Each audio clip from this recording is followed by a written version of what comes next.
What's happening, guys? Welcome to Ant's Bodybuilding and Fitness. So, as you can see, back in the series chair again today. 2 videos in a row.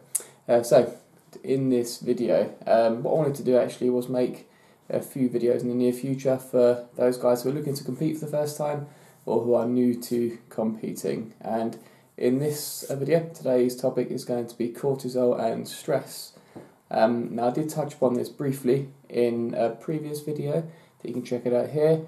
But basically in this one I just wanted to go through those points in a bit more detail.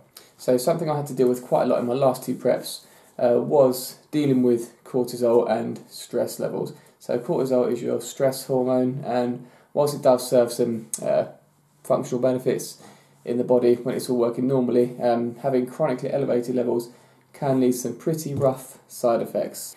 And you're going to be more at risk of this when dieting, when you're at your leanest and in the latter stages of prep.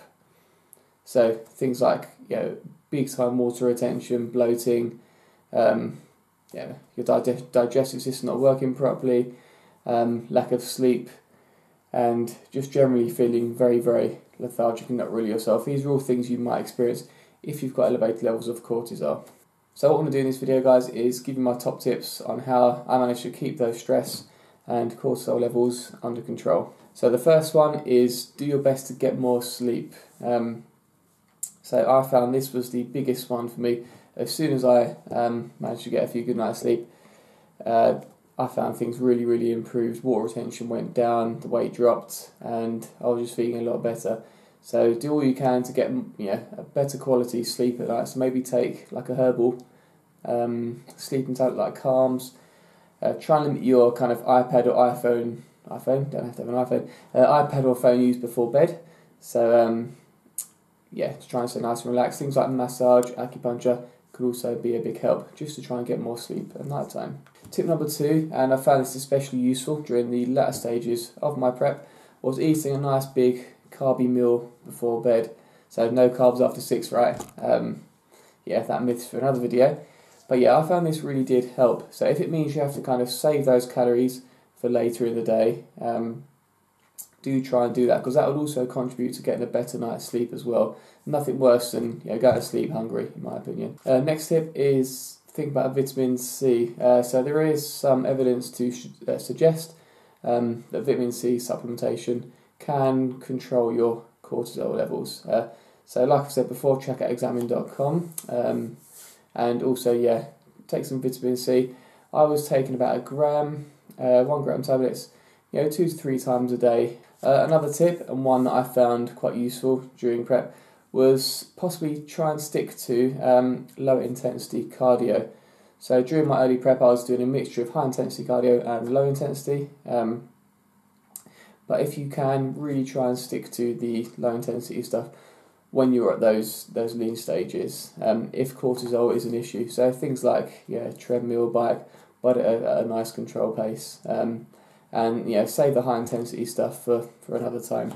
Another thing that really helped me was eliminating caffeine. So my next tip is to reduce or eliminate caffeine. Once again, this ties in with the sleep.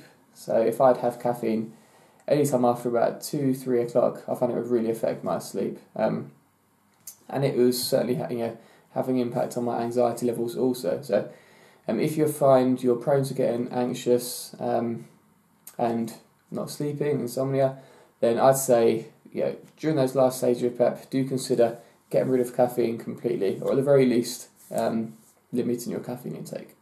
Next tip is refeeds. So I found what I did was in the early stage of prep, I'd have a refeed once a week. So it'd be a nice day, so where I'd have a moderate bump in carbs, keeping proteins and fats the same. But towards the end of prep, I would end up reducing my refeeds and then having bigger refeeds if necessary. Excuse me. And I'd say a good tip is to really try and listen to your body when it comes to these high carb days. So only refeed when you really need to. But when you do, try and bump up the carbs quite a lot to really give you some extra energy for those sessions. So think about reducing your protein, reducing those fats for those refeed days, but really bumping up the carbs higher. Maybe like an extra increasing it by at least double, I'd say, on those days, potentially. But my point is just try and be a bit more reactive, or a bit more adaptable, rather, on those refeed days. So instead of having a set day, really try and listen to your body. So if you're feeling sluggish, if you're really feeling these other effects come in, then think about having a refeed on that day instead of having a set day. And the last point I want to make is maybe you're lean enough already. So this is a mistake I made during my last prep. I basically pushed my body too much, and it turns out I was lean enough. I was really leaner than I was on my first show, but I kept pushing and pushing and pushing to chase condition, basically, and I didn't need to. So natural bodybuilding isn't always about being the most shredded on stage. It's about having the whole package. And if you find you're following all these points, but you're still feeling like rubbish, then maybe it might be a good idea to reverse diet into this show, or just to slowly increase the calories. And that is it, guys. So there are my top tips on controlling cortisol and stress. Let me know your experiences on this subject. I'd be very interested to hear it. I'm sure there are some points that I may have not covered. But that is all, guys. Thank you very much for watching this video. Just a short one. We'll have some more fun full day of eating soon as my calories increase. But yeah, that is all. Make sure you like, share and subscribe, and I'll see you next time.